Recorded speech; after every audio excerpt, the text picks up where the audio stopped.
Je suis Linchi et je vis en France. Dans l'histoire, les taxes injustes sont souvent l'origine des révolutions. Par exemple, la Révolution américaine et la Révolution française. La Révolution française trouve sa racine dans le système de taxes injustes. Avant la Révolution, il y avait trois classes dans la société française. La première, c'est le roi et le clergé. La seconde, l'aristocratie. Et la troisième, ce sont les peuples. Alors, la troisième, les citoyens sont les plus nombreux, mais qui doivent payer la taxe aux deux premières. Et ce sont ces deux premières qui détiennent la plupart des richesses du pays. Et en plus, ils sont exemptés des impôts. Alors, sous la pression des deux classes, le peuple mène une vie difficile, alors que le roi et la reine mènent une vie luxueuse. Finalement, la révolution éclate et le roi et la reine sont guillotinés. Alors, le 17 novembre dernier, le mouvement des Gilets jaunes a démarré en France. Au début, c'était pour protester contre l'augmentation de la taxe sur le carburant.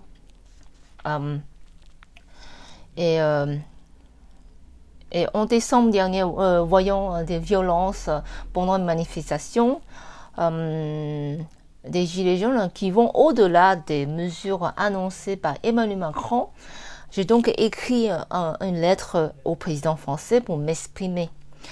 En janvier, j'ai reçu la réponse du président et j'étais très étonnée et ça m'a motivée. Le président trouve le temps pour répondre à un simple citoyen.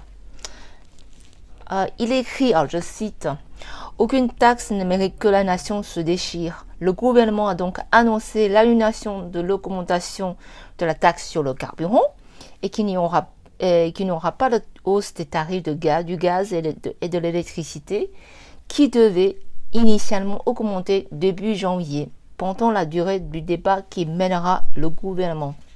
Alors que le gouvernement taïwanais a juste transféré ma demande au service concerné, mais j'ai justement écrit à la présidente parce que le service concerné n'a pas pu régler le problème.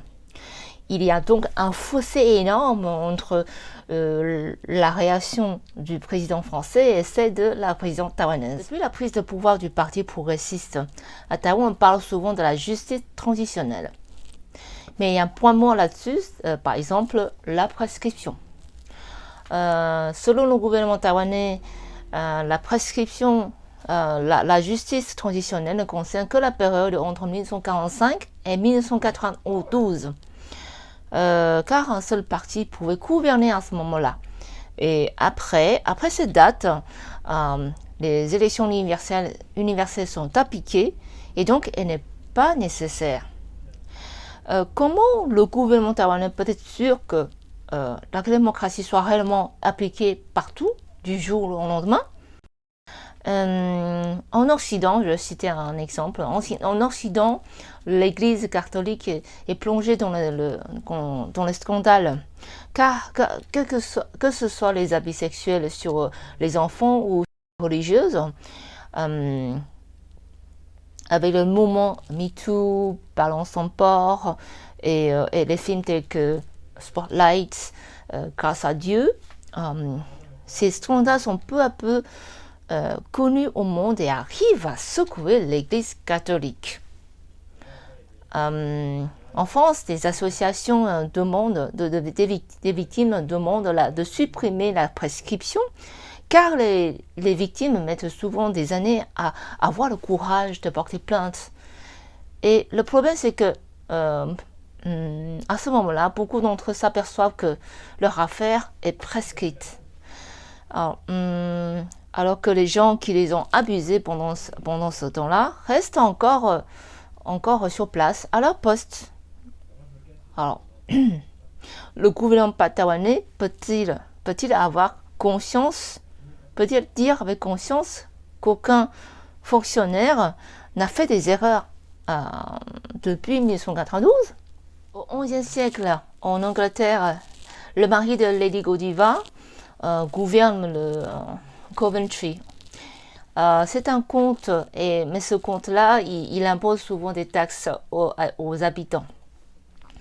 Après ces multitudes de demandes, le comte finit par dire oui, bon ben si vous montez vous montez à cheval nu et fait un tour de la ville, je suis d'accord pour réduire les impôts aux citoyens et s'exécute. Et bon ben, à contre-cœur, le comte a réduit les impôts aux citoyens. Et cet acte a gagné le cœur du peuple. Vu l'histoire, la justice traditionnelle a encore un long chemin à faire.